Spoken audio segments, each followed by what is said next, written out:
Good evening, everyone. Welcome to day 3 of Manifest Awakening. So great to be back with you all. Yes, so happy to be here. Good evening, everybody. Good evening, afternoon, daytime, wherever you are in the world. We're so glad you're taking the time to hang out with us for a little over an hour, where we're just going to bust open some more awakening energy. I'm excited. Are you guys still buzzing from last night like we are? Seriously. Beckwith was on fire last night. Yeah. I was, I mean, that's how I know him to be, but still, there are times when I've seen him more reserved. He caught our wave, added to our wave. I mean, it was He like did, this man.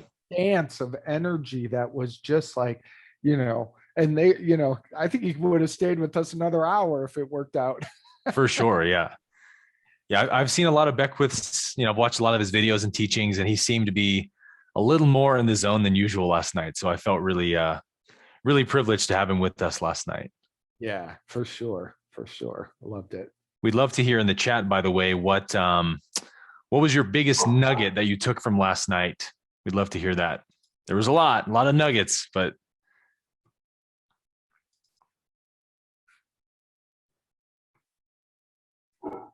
Someone said you were all in the zone. That's nice. Yeah, take a vow. appreciate it. Take a vow. Opt out, take a vow. I love that. Everyone's saying opt out. Yeah.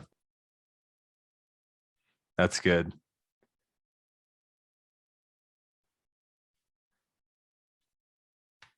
Yeah. Stay on the path.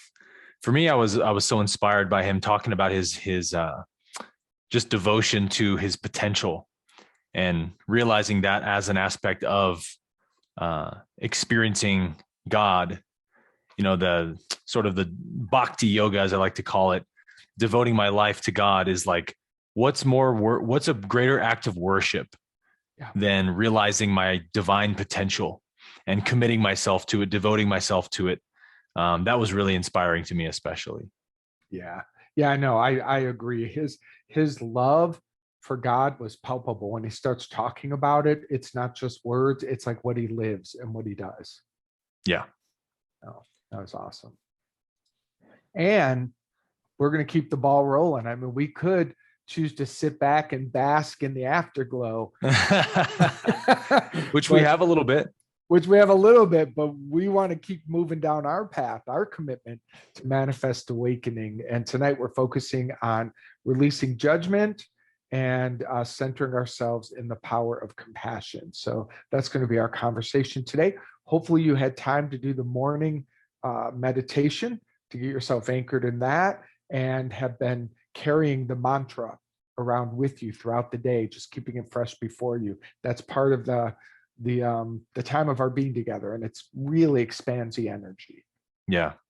Tonight's topic is really central to this subject of this week, the manifest awakening on Earth. It's one of the biggest shadows on our planet right now that's really surfacing in our collective to be seen and to be healed, is all of our judgments that we've held against one another.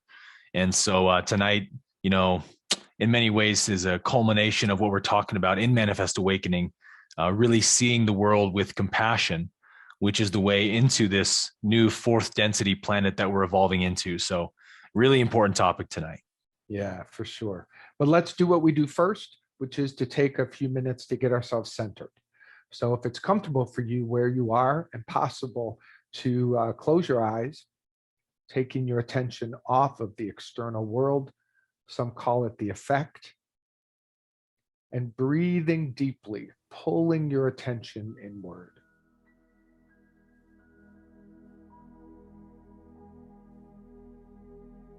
Enjoy the sensation of the body stretching further than it has been all day breathing. Take such deep breaths that you feel crackling and opening. When you exhale, grow the spine taller, relax the body. Breathe in deeply.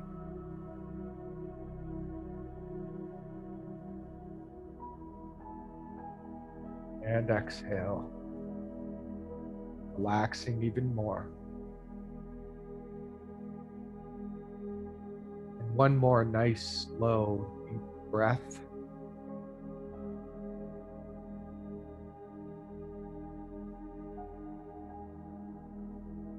and exhale.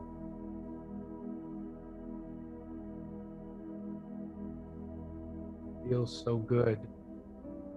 It's the breath. Slow down.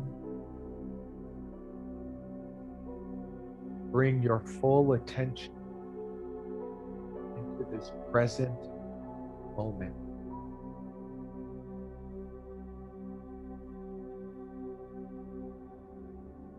There is no God found in the past. There is no God to be found in the future. This healing, beautiful, perfect life here and now.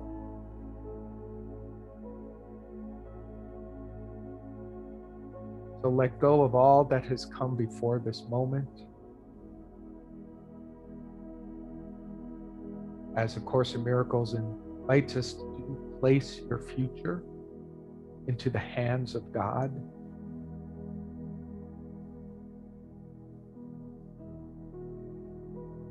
And welcome the love, the grace, that amazing power that has brought you here. Welcome that. Remember, this is who and what you are.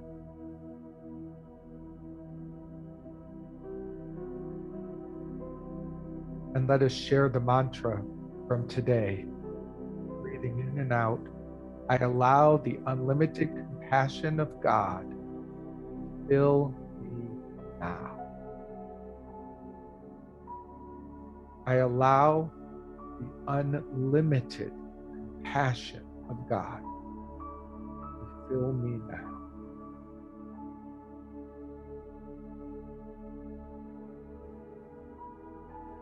And a third time, I allow the unlimited compassion of God to fill me now.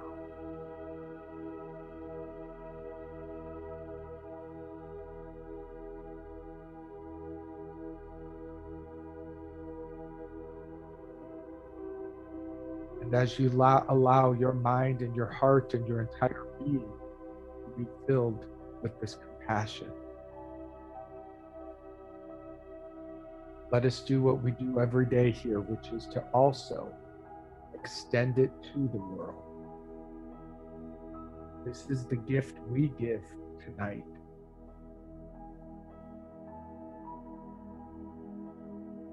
Wrap the world up in a blanket of your compassion. Imagine holding it like a precious newborn baby, loving it, forgiving it, pouring your grace and compassion upon it.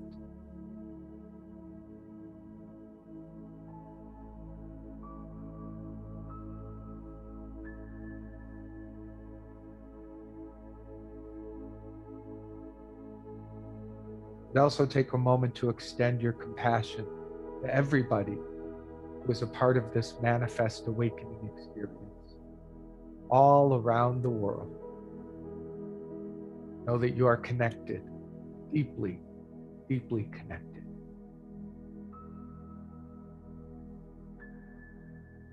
And I offer up our time together tonight as the gift that we give as an offering to love, to the healing of the world, and to the release of all suffering within our minds, within ourselves, and within the brothers and sisters that we see. May our being together tonight be such a demonstration of love, acceptance, and compassion that the world will never be the same. Breathe this in deeply. Know with me that we are blessed and we are guided. And so it is. Bring in your attention back into the room you're in, opening your eyes when you're ready.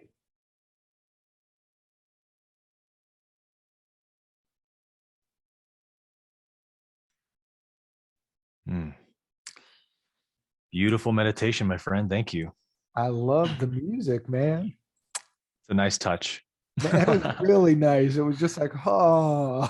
Figured out how to do that 2 days ago after a whole year of LTC meditations. Yep. Yep. Well, those are good, but this is really a nice addition. Yeah. So again, tonight we're talking about healing judgment, awakening compassion. And I want to pull some themes out from last night's talk with Michael that we can tie into this. As I was saying in the beginning, judgment is such a critical shadow that needs to be healed in our collective for a variety of reasons. And we can see this shadow both within our individual lives and collectively, which are really just mirrors of one another. And so, we've all either been in or known someone who's been in an abusive, like a narcissistic abusive relationship. And we know the relationship dynamic, right, that happens in that kind of relationship. And the Rev last night was talking about, he briefly touched on the idea of Stockholm syndrome, which is where a sort of a victim will defend their abuser, especially like if the police show up because of some kind of act of violence. Sometimes, very often, the enabler will defend their abuser from getting in trouble from what they did. And you're like, wow, how does someone get to a point where they're doing that?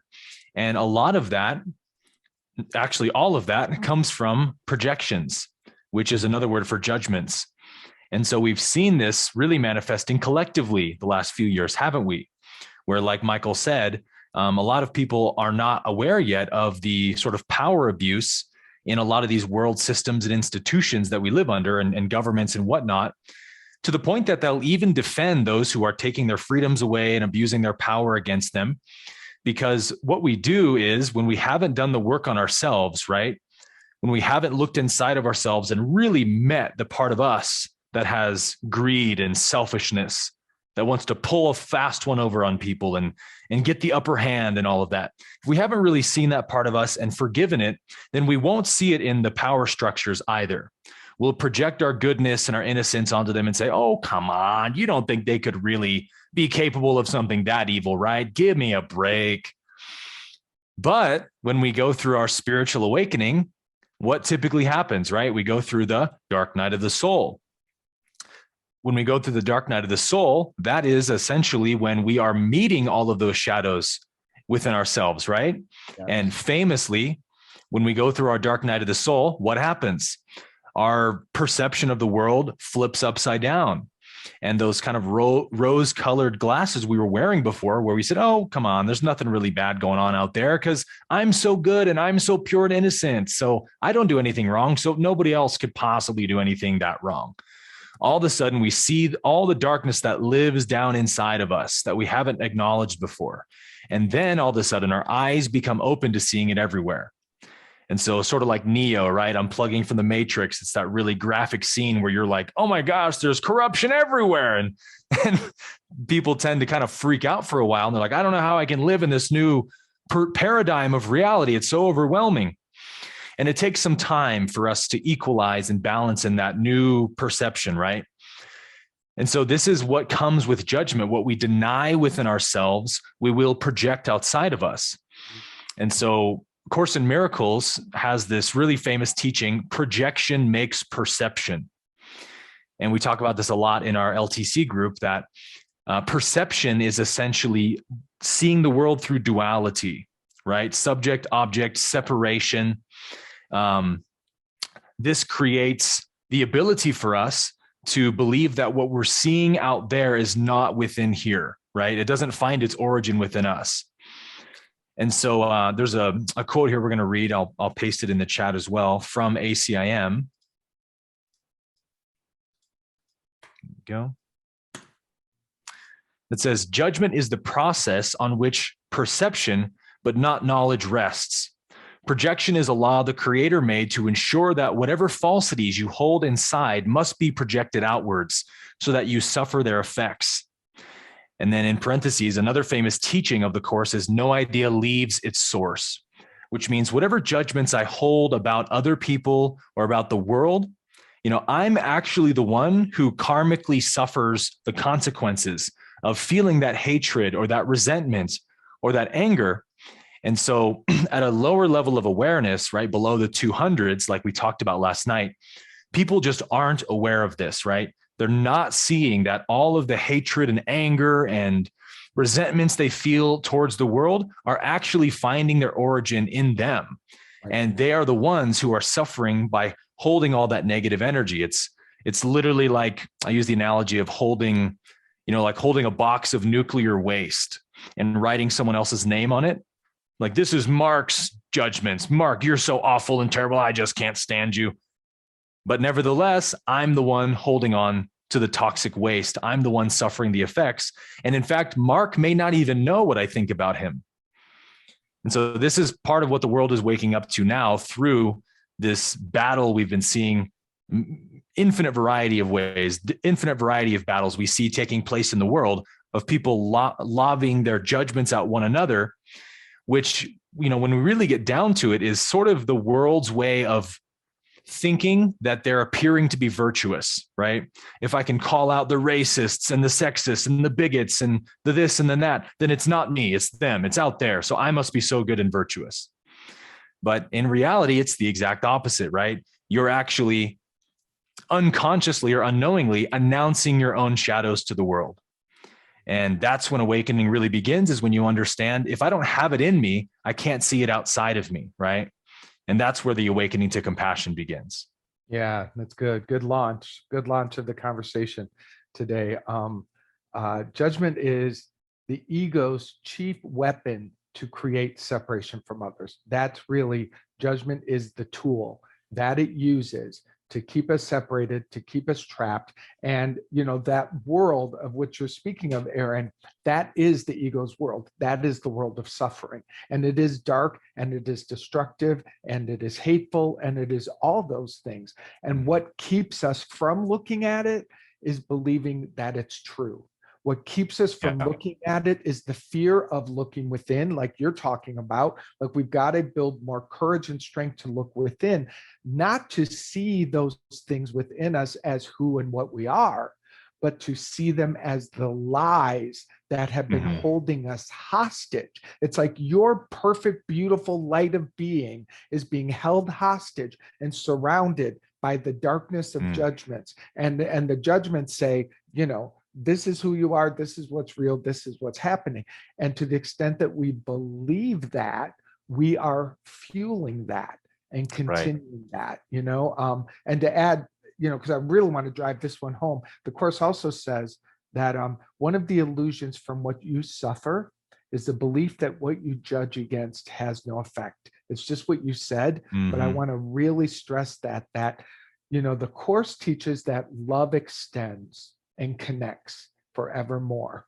And it says the ego's thought system, fear, judgment, hatred, attack, those actually remain within the mind. They do not extend because they're not of God. They're not of love. Love extends forevermore, but judgments stay looping. Now, they may trigger someone because they believe it's them and you believe, and then you're in this kind of craziness. But the reality is that we suffer from this mental addiction, I'll call it. Like, the mind is addicted to slicing and dividing and judging.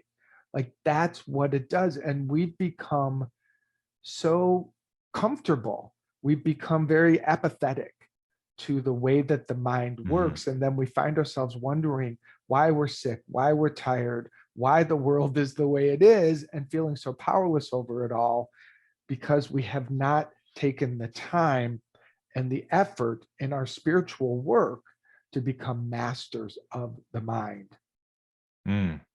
Wow, really well said. We become masters of the mind when we look inside and try to discover what the cause is of these thoughts and these projections, right? When we see the cause, that's when we begin to level up to a place of self-mastery. Mm-hmm. And so I think, like you said, Mark, realizing that, as we say, the ego is the belief in separation. And so it only survives by creating separation from the world, from others. Yeah. You can think of it like the creator projects a portion of its consciousness, you and I, each one of us, into space and time, under the veil of forgetting, forgets what it really is, takes up a body and lives a life. And this sense of being a separate individual self is created, which creates a split in the mind. I am separate from the world I see. And so this sort of like surrogate self needs to be propped up all the time with projections, like a projection on a screen or a hologram, right? And that projection is separation. I've got to maintain this idea that I am separate from everyone and everything. And so judgment is the ego's chief weapon to create separation. And another really great quote I'll paste here talks about this idea that it's impossible to judge others. It says, you cannot judge, you merely can believe the ego's judgments, all of which are false. Yeah. So what does that mean? Well, let's think about it practically. Is it really possible to actually know or understand another person? When I see someone, let's say, creating suffering or evil in the world, and I say, that's just a bad, evil person. They clearly have evil motives, and I know they have evil motives. Therefore, I am justified in condemning them. Well, can I really know what's going on inside of their mind? If we're being honest, that's impossible, right? It's impossible to truly judge or understand another person, because in order to truly understand someone else, you would have to be them.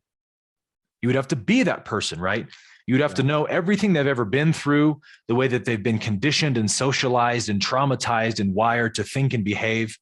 And if you were them, then of course you would just think and behave exactly as they do. Yeah.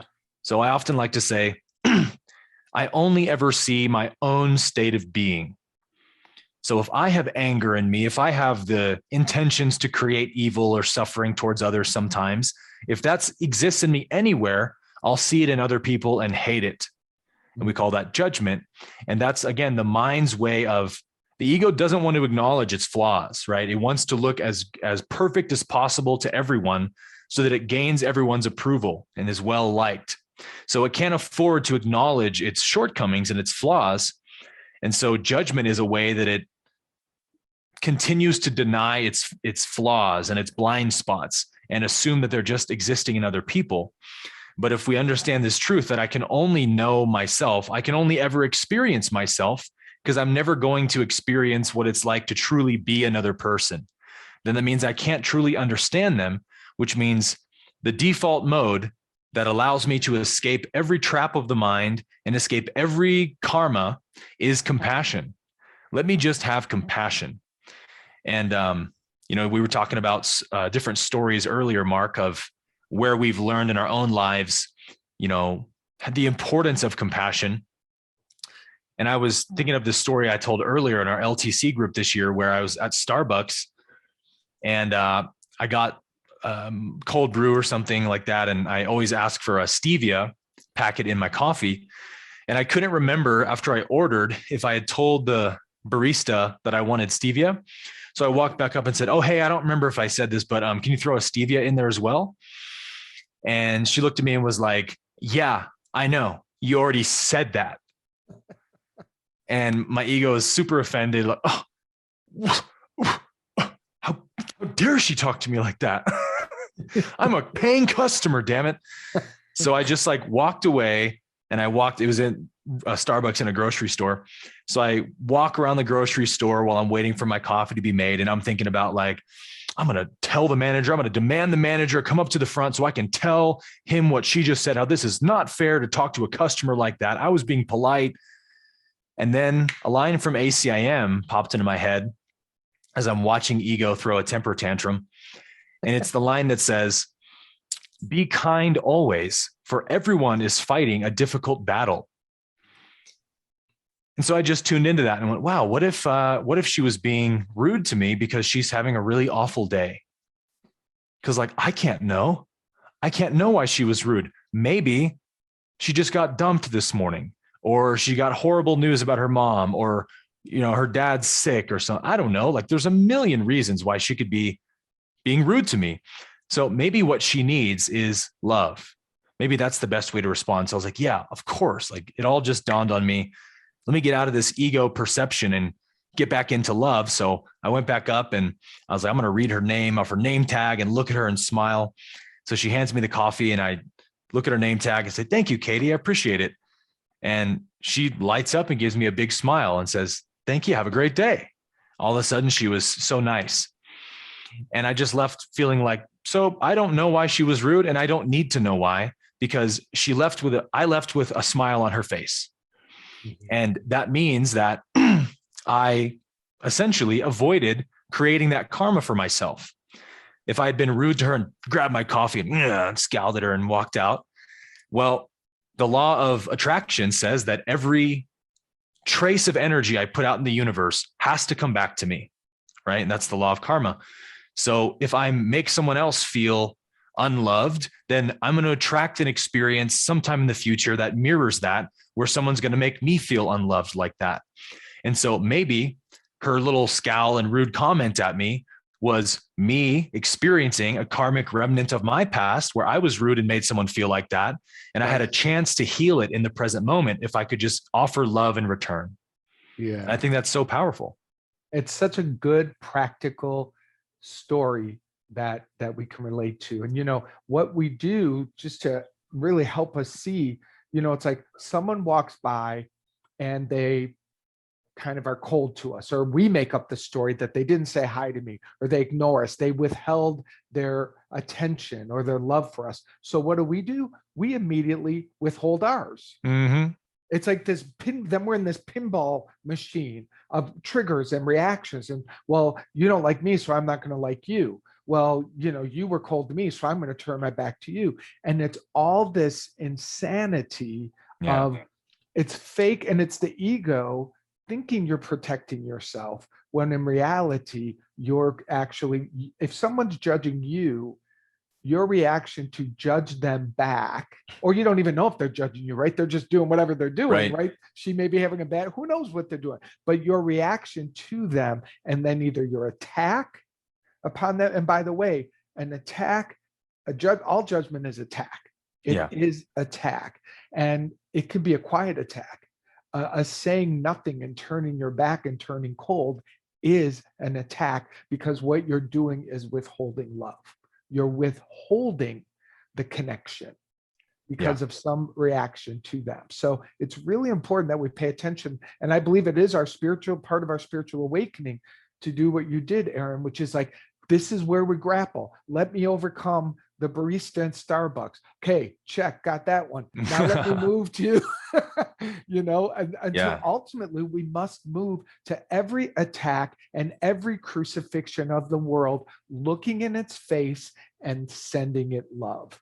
That is what we're here to do. Yes. Period. Yep. Yeah. I want to share my story because it's such a, this is a healing one from my past, which is also so powerful. And some of you may relate with this. My relationship with my dad was kind of I thought he didn't like me, so I didn't like him. It was sort of it was a challenging relationship at times. I had a lot of judgment against him. And I'm sure deep inside, I felt rejected and afraid. So it was easier to push him out and just keep him at a distance.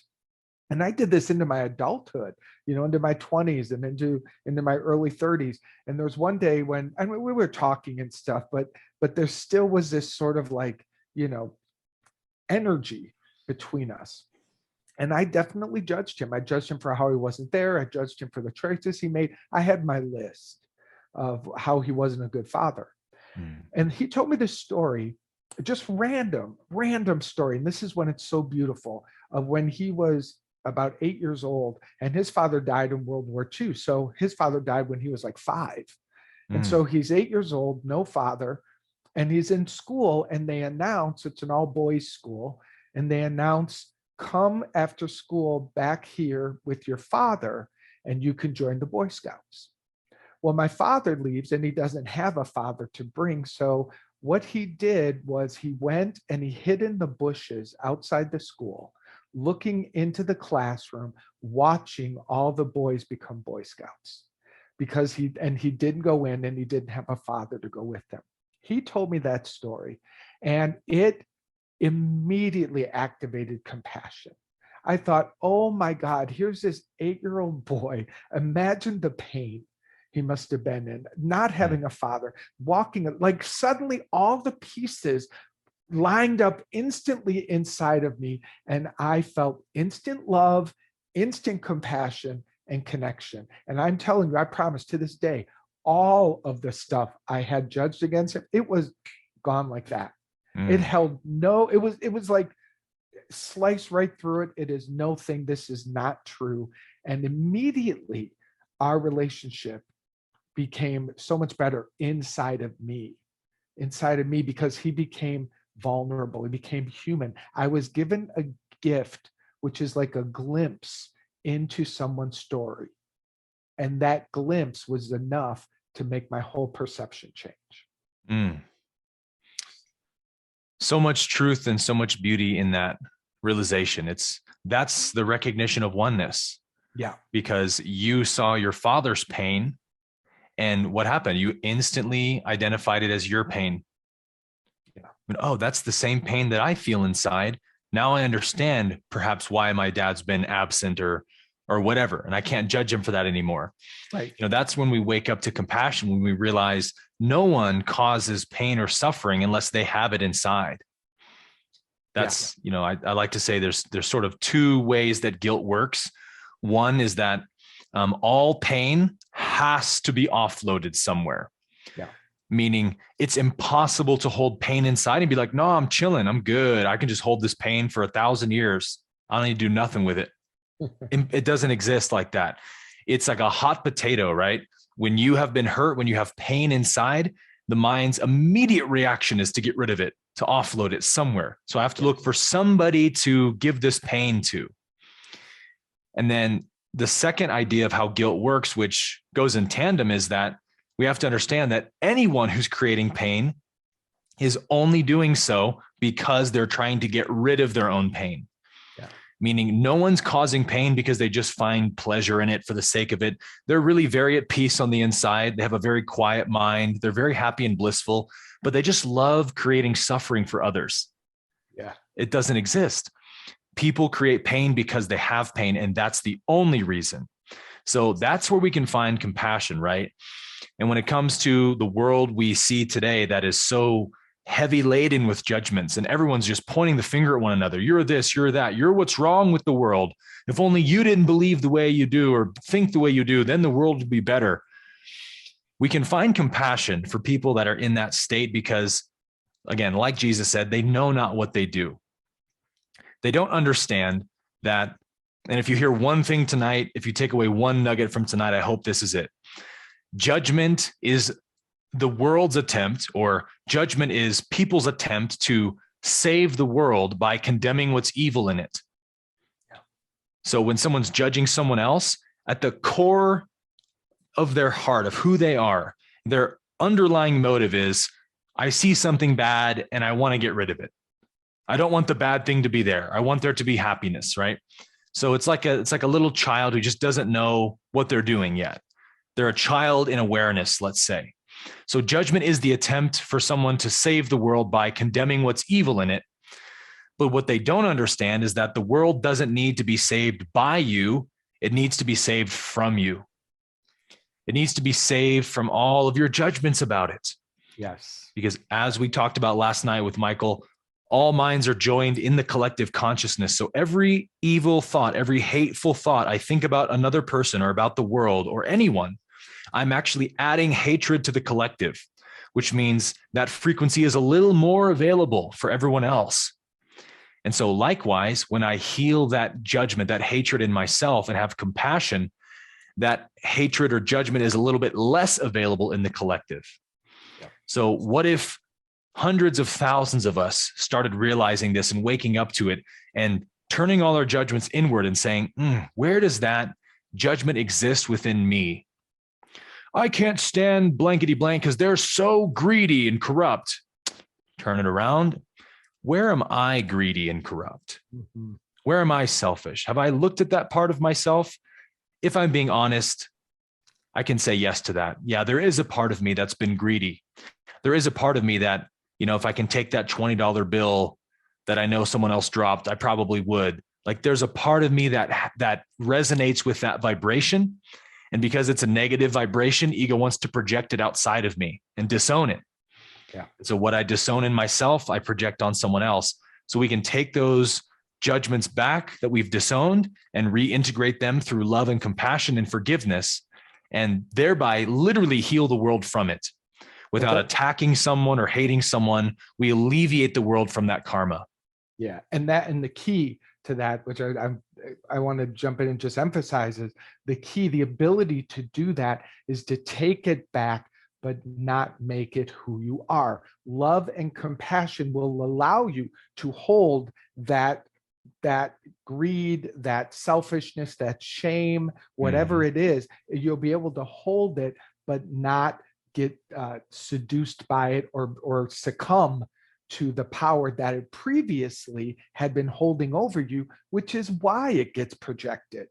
If you believe it's who you are, you've got to throw it out. You have to. But once you start awakening to the truth of your spirit, which is you are the love of God, you are the power of God, you are all that is good and true and holy, then you'll be able to go, okay, well, because I am all light, I now can shine that light in the darkness, and I can let that which is not true rise up, and it dissolves. It dissolves. It is a beautiful thing. So judgment disconnects and compassion connects. Compassion causes us to feel connected, and also, I was going to say, I love this in the Course. The Course in Miracles says there's two things happening with your brother or sister out there. They are either extending love or they're crying out for love. Yeah, so good. All that's ever happening. And I like it being that simple, because if I'm looking through those lenses only, then it doesn't matter what they're doing or what it's about or not about. Like, all it is they're either being loving and kind, or they're crying out for love because they forgot who they are. And in their forgetting, they became, they got suffering and pain, and now they're causing it. And it's just that down the rabbit hole thing. And I am not going to help anyone become free from that if they're crying out for love and all I do is spit in their face. Yeah. Like, that's just, I have done nothing for my brother or sister. And this is a challenging one. I know it's a challenging one because, man, a part of us loves to make someone else wrong. Yeah. We love to point out on where the problem is. If those people would change, if that were different, but we say this all the time. The reality is, if that were true and if it could be fixed that way, it would have been fixed a long time ago. A long, long time ago. My goodness. A long, long time ago. So the more we welcome compassion for ourselves, and this is really key. I know that was really my personal greatest journey, was just compassion for all of the lies that I believed were true, that I believed were me. When the Buddha awakened, meditating under the Bodhi tree, all that happened was he became declutched from the suffering mind. He no longer identified. And there's this kind of seduction, Aaron, in the spiritual world, where they think, oh, well, when I'm awakened, there'll be no judgmental thoughts. When I'm awakened, there'll be no suffering, blah, blah, blah, blah. And ultimately, that is true. But on the way of becoming and following the teaching of Buddha, one of the big important steps to get there is to become free from the thoughts, to be released, to watch them go by like clouds and go, oh, that's interesting. I used to believe that was true. I used to believe that was me. I used to believe that was my ex, whatever. Now they come and go and you don't attach, or if you attach, it's a moment and you let them go, man, you are on the awakening journey, guaranteed. Oh yeah. And the line you mentioned, That was one of those lines. I remember the moment I read it. I remember where I was. I was in a coffee shop in the Bay Area. I was reading the course and I read that line that says something like, only love is real and everything else is a cry for help and healing. And then it says, so can anyone really be justified in condemning their brother's cry for help? I went, oh, slam the book. That's all I need for today. Like it just landed for me. It's like, yeah, how often have I done that? Yeah. And so, and this is the game we play with our mind. But another thing worth mentioning about judgment is that obviously we also can judge ourselves, not just others. But what we really do with ourselves more than anything is we disown our light because we feel unworthy of it. So if we judge ourselves as being, oh, I'm just not good enough, or I'm just, especially the spiritual ego, I guess I'm just not as spiritually awake as I thought. I guess I'm just not worthy of awakening yet. I'm not worthy of enlightenment yet. I've got too much evil inside. I'm too selfish. My ego is too big. And we judge ourselves all day long like this. And all we're really doing is disowning our light. We're disowning our true nature because we can't see it inside of ourselves. Yes. So it's always a denial of what's in me, right? And as soon as we see that, that's when compassion is activated. And I love that you brought up the Buddha as well, Mark, because the Buddha was really big on teaching compassion. That was one of his kind of hallmark teachings. And, I like to say that awareness, we always say, I am pure awareness. Well, the recognition of that truth is not complete yet until my awareness is a compassionate awareness. Yes. Nisargadatta liked to say, he called it affectionate awareness, meaning everything I see, everything I am aware of, I can only see it with compassion, no matter what it is. That's always the default mode. When I get to that place in my awareness, I know I've truly started to activate the realization of my nature, because awareness is incapable of seeing anything separate from itself. Yeah. And if it's not separate from you and you know that, then you can only have compassion for it, because you can empathize. Every bit of suffering, every bit of pain out there, I can relate to it in me. That's where we can find our oneness with one another and with the world. And no matter what's going on, no matter how evil it appears to be, you can see that at the core is an innocent soul that doesn't know what they're doing, that doesn't understand that they're crying out for help. And if I know who I am, I can be the one who hears that cry for help and answers it. Yes. And the answer is compassion. Yes, yes, and yes. So well said. That's everything. That's everything. That's so good, Aaron. So we want to give you 2 ways to activate compassion and walk in compassion. And the first one is actually lesson 27 from A Course in Miracles. And it says, above all else, I want to see. And what that really says is above the fighting, above the judgments, above the grappling and the upset, above all else, I want to see. I want to see what's actually true and holy here. Yeah. And I want to see the pain that's driving the person to the extent that I need to see it so that I can be in compassion.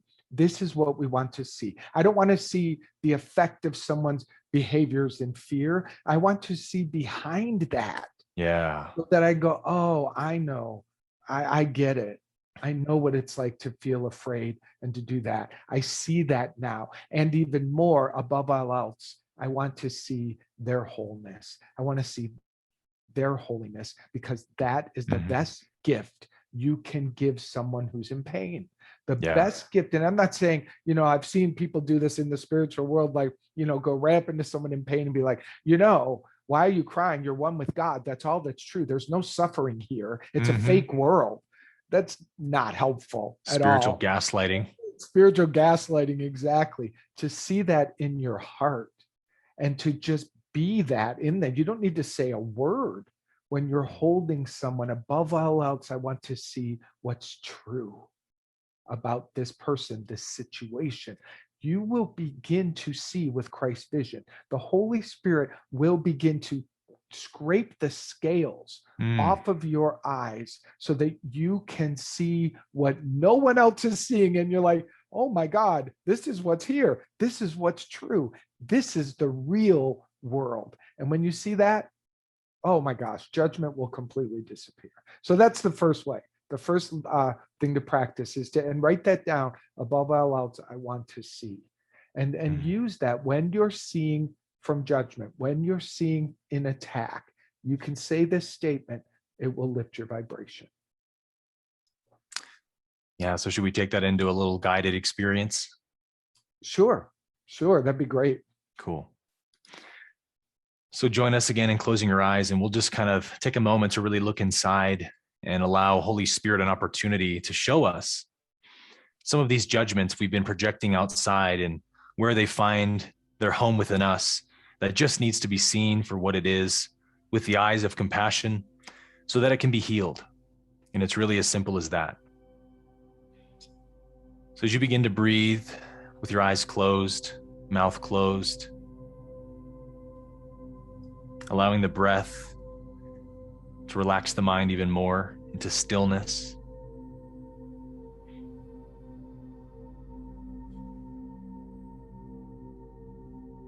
I invite you just to place your awareness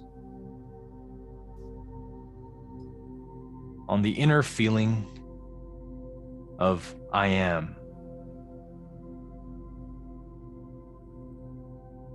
The knowledge that I exist.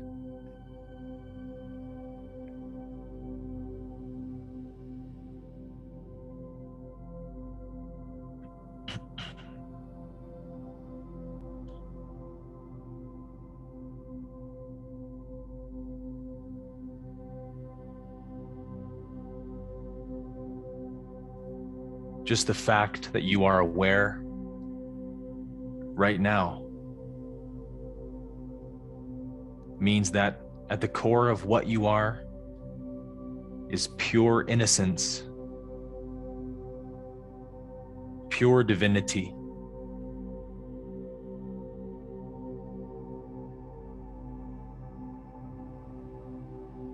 For this awareness knows no separation or distinction.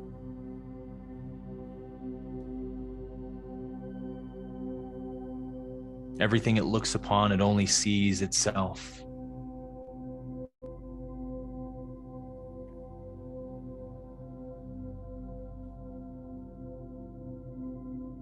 And it's only through the filter of the ego's thought system that there appears to be something other than me, an object outside of me that I can judge or attack.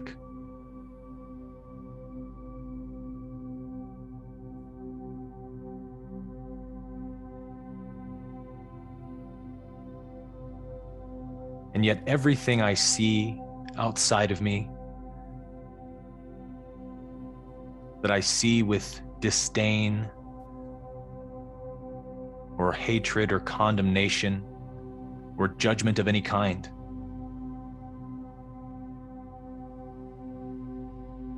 is a belief I hold about myself.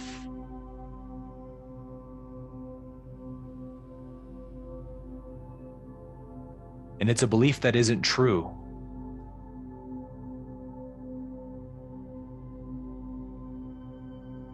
It's a belief that creates endless negative karma for me.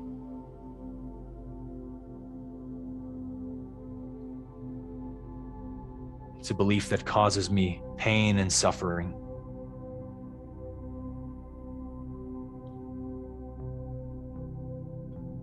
And to be free from these beliefs only requires that I have the courage to look inside myself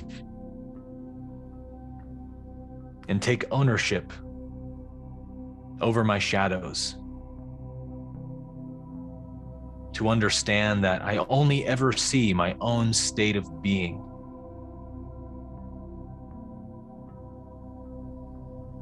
And so if I hold a negative belief about who I am, I will see that belief projected outwards on others.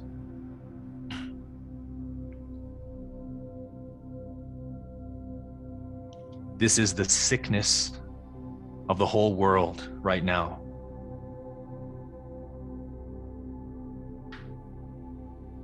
The world is blind from seeing who and what it really is. And so I would begin to heal the world by saving it from my beliefs about it.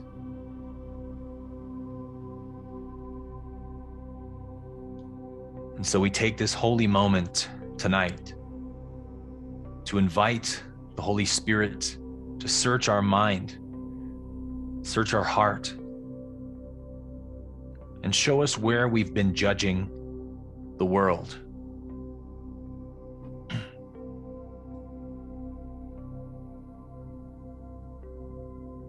I encourage you not to be afraid to look inside, but to go boldly into the shadow, carrying with you the light of love. Show me what I'm not seeing. Show me who I've been judging. Show me what I've been judging.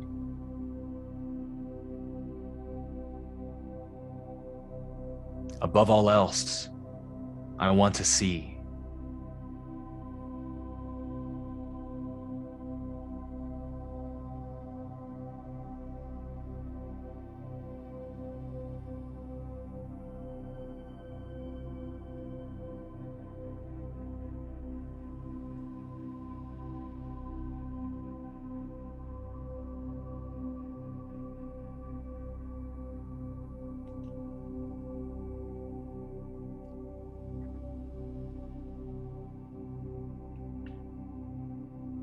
And if one of these judgments is presented to you in this moment, someone or something you've been condemning in your heart,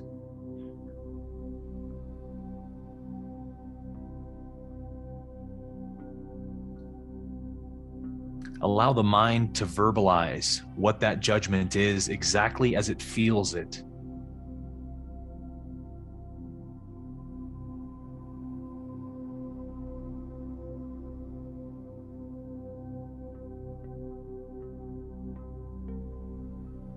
Maybe it's a thought such as,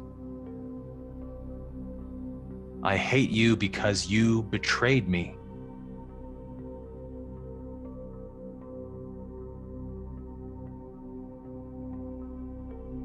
And just begin to turn that phrase around on yourself.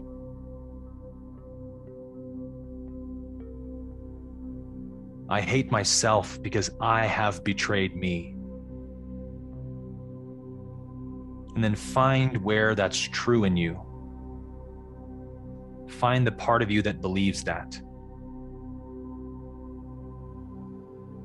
Where have you betrayed yourself?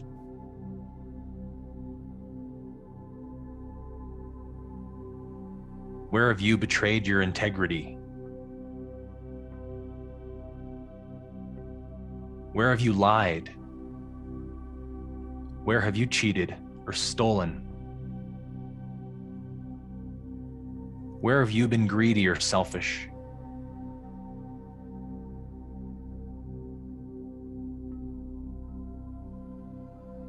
Find that part of you tonight and begin to look at it with the eyes of compassion.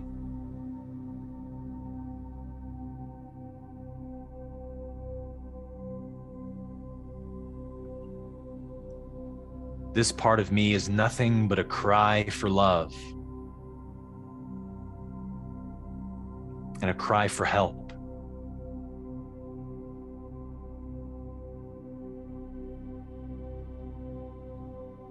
And tonight I will be that love and that help by forgiving that part of me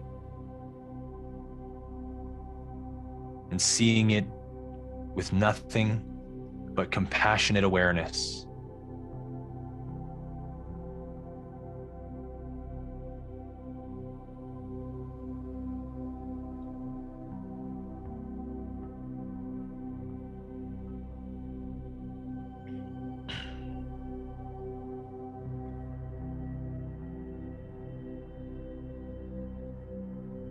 And I want you to see that part of you beginning to float up in front of you as a bright golden light comes from your heart and begins to surround it. Like the rose on Beauty and the Beast, going from death back to life. See this part of you being resurrected in the power of love and acceptance.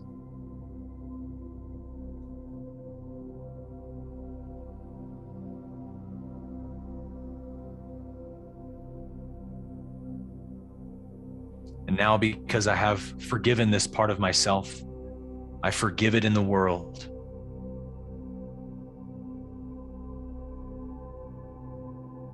And see that golden light covering the entire globe tonight as you offer the world this compassion and this forgiveness.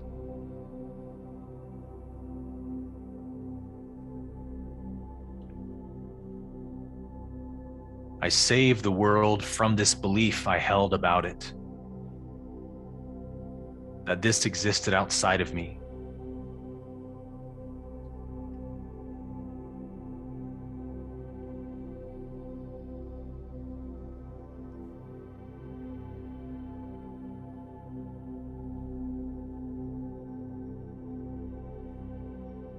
Now just take your hand and place it over your heart and offer gratitude.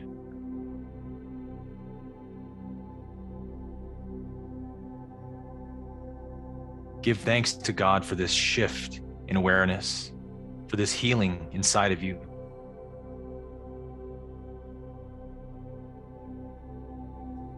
Thank you for giving me the eyes to see tonight with compassionate awareness. And let me see always with this loving, affectionate awareness. Let me offer it to everything I see. Let me be the help and the healing that everyone is crying out for. Thank you. Thank you. Thank you.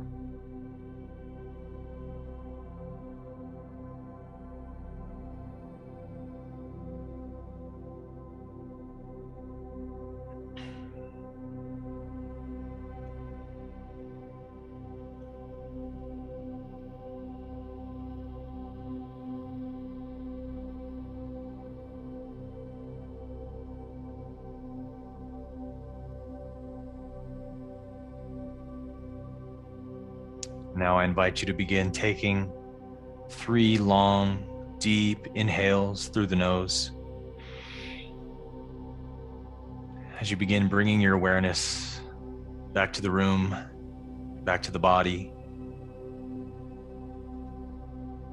feeling yourself now grounded in this new compassion. And when you're ready, you can open your eyes.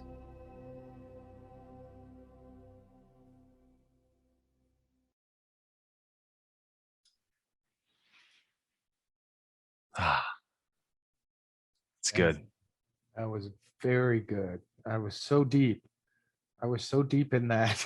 That was nice. And I want to say, like, this is what, and you're all going to learn more about this tomorrow. But this is what LTC is. This is such a gift. Why this global community is amazing, because what we do when we do our teachings, when we do our lessons, we always take the time to embody it like that, to not just let it be thoughts passing through and then going, yeah, I got it, but actually integrating it. And that was just a perfect experience of integration. Yeah, this is the work we do every single day. Yeah, it's good. It's makes me so happy. It's transformative. So that's our lesson for tonight. I feel blessed by it for sure. And we'll take some time now to dive into some of the questions that you guys have. Yeah, I'm sure we got a lot of questions on this topic, as we usually do. So I'll take this first one from Joshua Brown. He asks, how to have compassion for those who do the most evil in the world. Can we do this and fight and defend against evil at the same time? Yeah, this is always the question that invariably comes up when we talk about judgment and compassion. And the answer is, of course, yes. And in fact, I think not only yes, but it's our obligation, if we have compassion and love for the world, to stand on the side of love always. And so if there is, someone or something trying to impose evil on others or on ourselves, I think it's our duty and obligation to peacefully not comply with that, because it doesn't reflect our true nature. And if we want to truly be agents of change for love, then we have to abide by the rule of love, which is I can do no harm to another. And so judgment really just means I don't hold this person out of my heart while I'm doing that. I don't see them as separate from me while I'm doing that.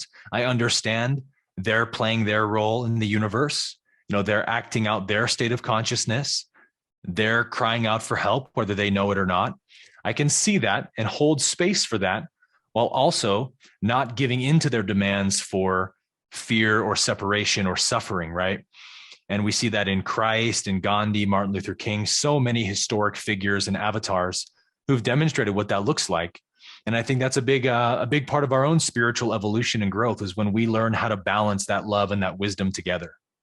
Yeah, yeah. Well, and it is so, we do talk about this a lot, because what is so important that we move from love. That is my only prayer. My only prayer is that I do not contribute to the problem.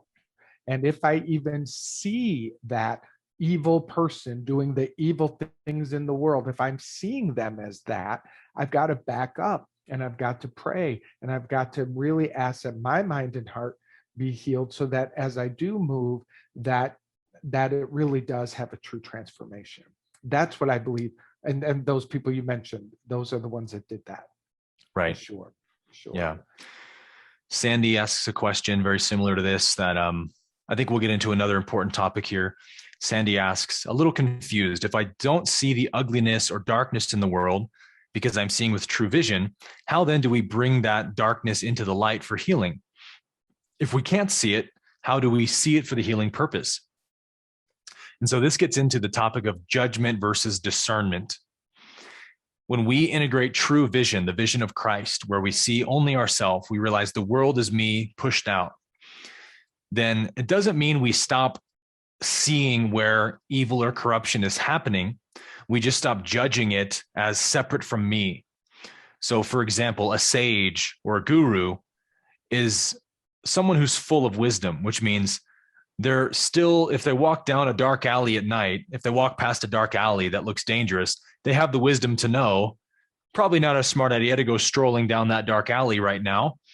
But that doesn't mean they're judging the dark alley and what evil people might be down there. And I bet it's these kind of people and those kind of people. Their mind doesn't have to go there, right? If I'm taking care of a child and some guy walks up to me who looks like kind of a untrustworthy character and says, hey, can I just watch your kid for a few moments? I'm just going to take him over here into this van. Am I going to have the discernment to know that that's probably an unwise decision? For sure. Does it mean I'm judging this guy as evil and horrible and I hope he gets what's coming to him? No, I don't have to go there anymore, right? But actually, when I transcend judgment, my discernment becomes much more sharp. Because as I said in the beginning, when we have truly healed those parts of us, the greedy, selfish, and so forth parts of us, we can see those energies in the world with much more clarity. But we're not judging them as wrong or bad or incorrect, right? Everything's playing its part in reality.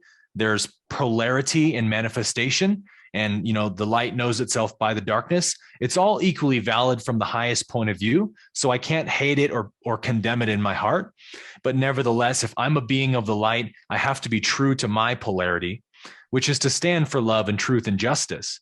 And so I think actually transcending judgment makes our discernment much sharper, but it just doesn't come with the judgment and condemnation of the ego. Nice.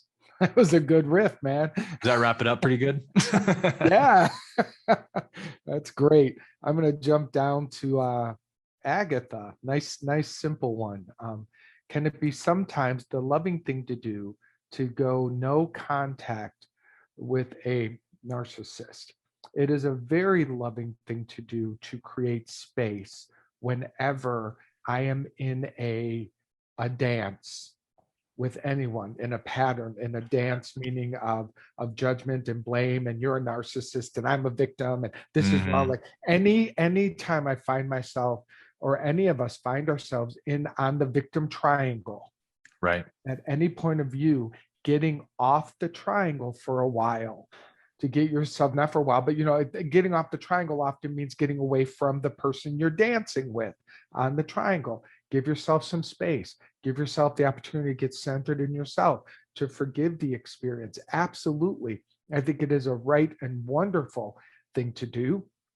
And again, as we say over and over, boundaries drawn from love work in all directions for everyone for the positive.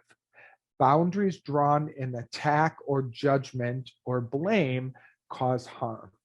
So they just, what they really do is they just keep the pattern going.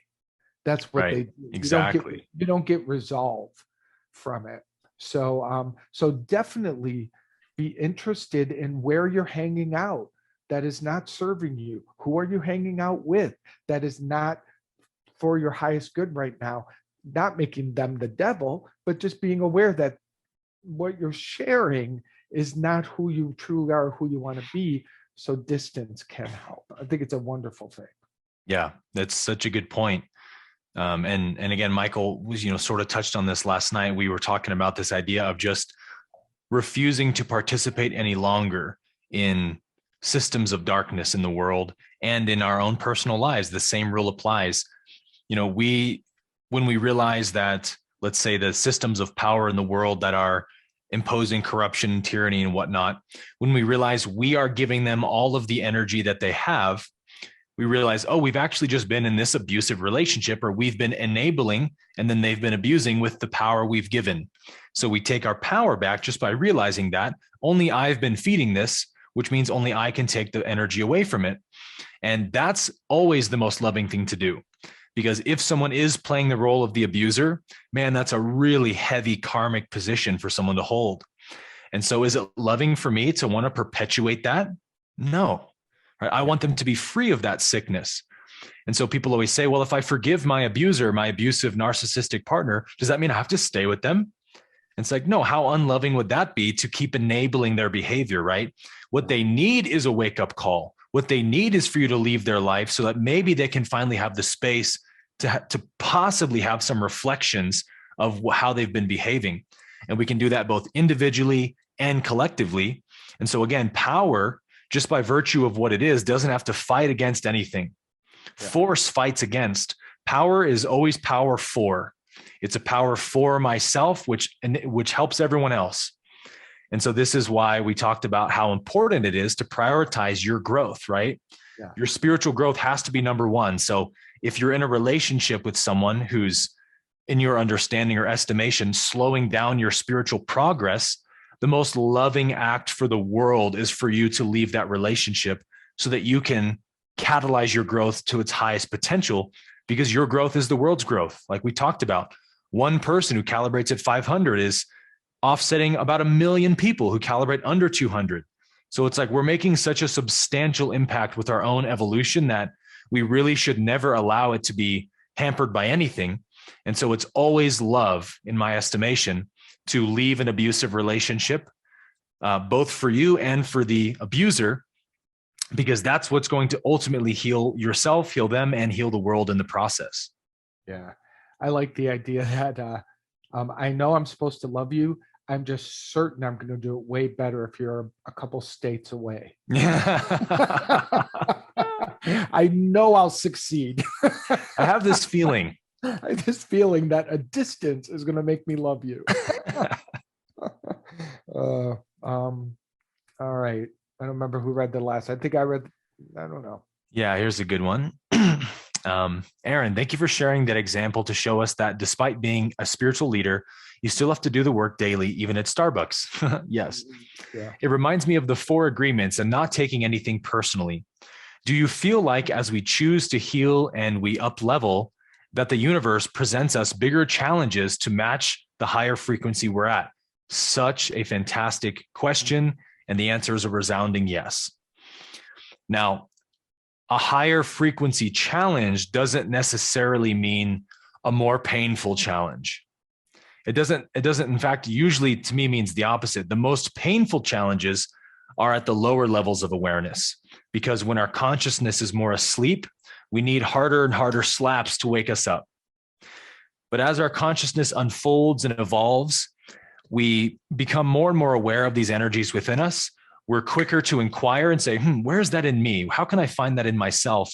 And that's more of our default mode. And so we don't need as hard of a slap from the universe to look inside of ourselves, right? Yeah. That's what we talk about, those rock bottom moments where someone is just kind of barreling through life with no mindfulness or awareness of their behavior, how they're treating others. And what happens? They get into a drunk driving accident and end up in the hospital or something like that. And those are the moments where they go, oh man, I got to make a change. And so you see that because of that person's karma, the universe had to deliver them a slap like that to wake them up, because they were just too blind to see it.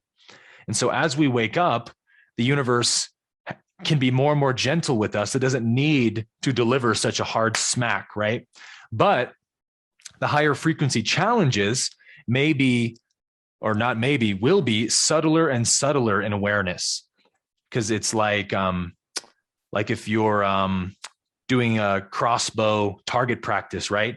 How do you begin with a target? You start with a target really close to you because you're not very good with the bow yet, right?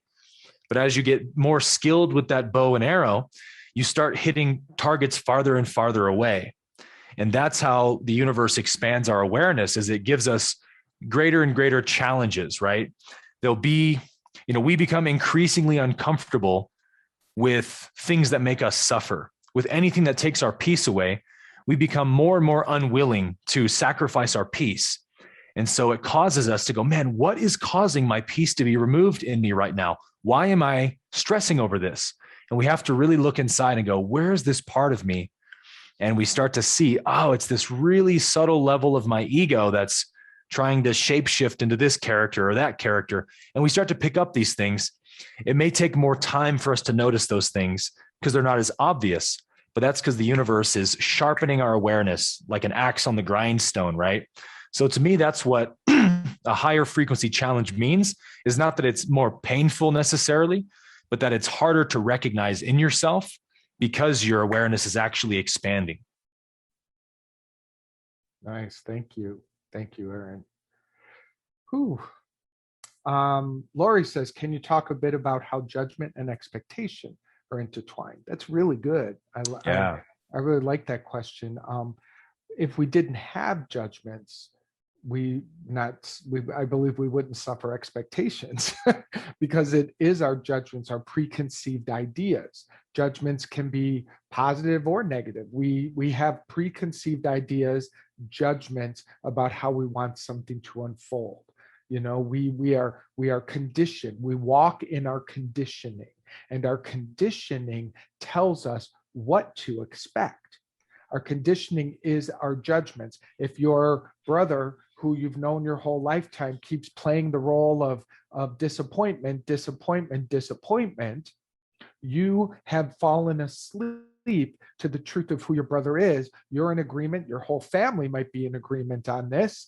And you are now, when your brother Joe walks in the door, your expectation is that he's going to disappoint you because that's who he is and what he does. And we literally forget how much power we have to recreate someone in our mind. But the first thing we have to do is forgive and dissolve all of the agreements that we've made about who someone is, how we expect them to show up, how we expect ourselves to show up. All of that conditioning becomes overlays that block the presence of love that is alive right now. Every moment is new and filled with the glory of God, but we don't see it or welcome it because we are walking bags of conditioning, bumping up against other people who are walking bags of conditioning. So that's all expectations all over the place.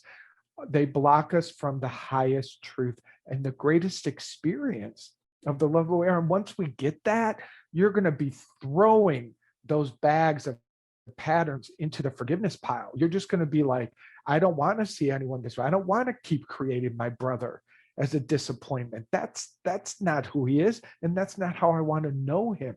This is how we access more and more power for good. Well said. Olga asks, if I judge others' success or beauty, can it be that I was not allowed to be beautiful or successful as a child? How I have compassion and embrace it in me, I tend to be judgmental on myself a lot for not being enough. Yeah, so great example here, Olga. As we said here tonight a few times, what I deny in myself, I will project outside of me. And so, yes, if you were, as a child, told you weren't beautiful or successful, that could have become a belief in you.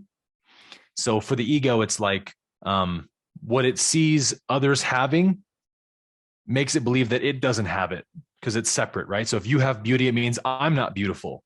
And that's the core of jealousy.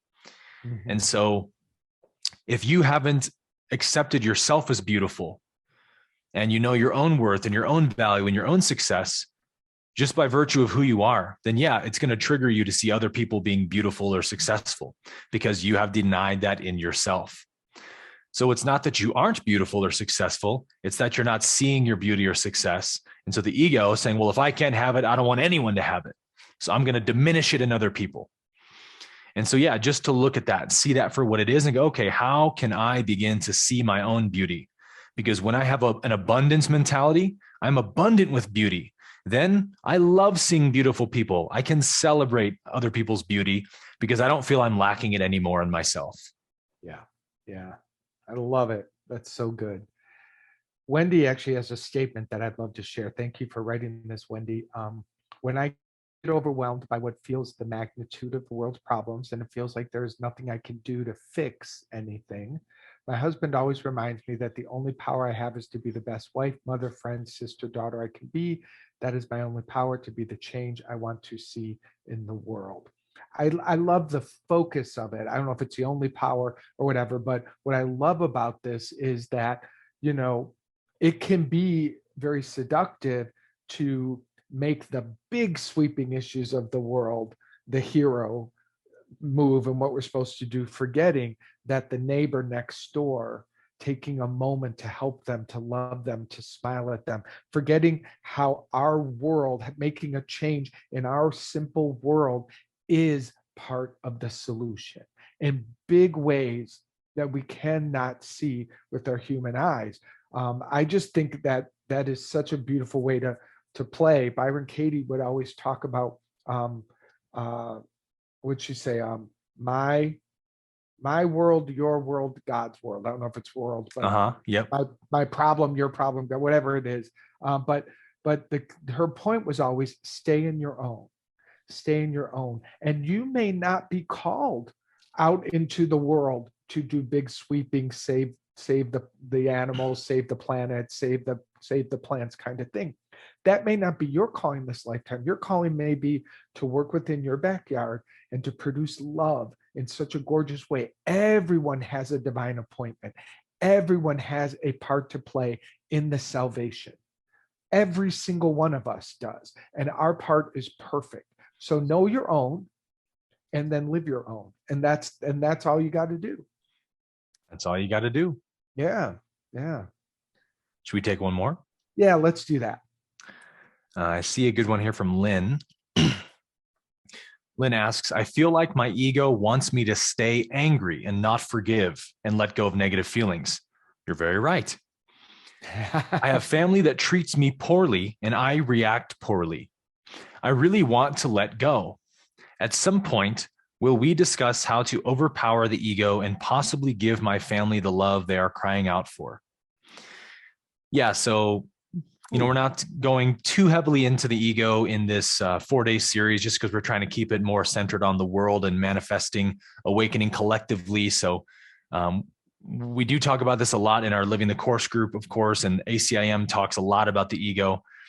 But what I would say, Lynn, for you in this example you're giving of why does my family treating me poorly cause me to react poorly?